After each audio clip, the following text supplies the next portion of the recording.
Hello everyone, welcome back. ఈ set చూస్తుంటే నాకు నిజంగా అండి నవ్వొస్తుంది. ఎందుకంటే నేను ఫస్ట్ చెప్తాను, మా ఫ్రెండ్ ఒక అమ్మాయి ఇది 14 lakhs పెట్టి డైమండ్ లో పొందండి.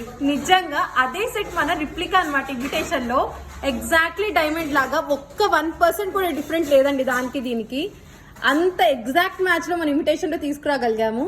దీంట్లోనే నేను ఇంకో 2 మోడల్స్ కూడా అడిషనల్ గా చేంజ్ చేశాను. అండ్ ఇయర్ రింగ్స్ ఒకసారి చూసేసుకోండి. ఇలాగా హ్యాంగింగ్ మోడల్ వస్తుంది. చాలా లైట్ వెయిట్ పిన్ టైప్ ఉంటాయి. దీంట్లో ఒక 2 ప్యాటర్న్స్ నేను ఇప్పుడు చూపిస్తానండి మీకు. ఒకదానికి కొంచెం హెవీ పెండెంట్ యూజ్ చేసాం. అండ్ ఇదంతా కూడా మనకి గోల్డ్నే దొరుకుతాయి, మీరు అబ్జర్వ్ చేసుకుంటే. అండ్ గ్రీన్ కలర్ కూడా స్టోన్ చూడండి ఎంత బాగుందో క్వాలిటీ. ఇయర్ రింగ్స్ ఇలా హ్యాంగింగ్స్ వస్తాయి. ఓకే, దీంట్లోనే ఇంకొక మోడల్ అండి, ఫ్లవర్ బిట్. సో ఈ 3 ప్యాటర్న్స్ లో మీకు ఏది నచ్చితే అది బుక్ చేసేసుకోండి. కాస్ట్ నేను కింద మెన్షన్ చేస్తాను, వెంటనే వాట్సాప్ చేసుకోండి. చాలా లిమిటెడ్ స్టాక్ అవైలబుల్ ఉంది. సో ఇలానే సపోర్ట్ చేస్తూ ఉండండి. ఇంకా ఎక్కువ మోడల్స్ తీసుకొస్తూనే ఉంటాం. Thank you.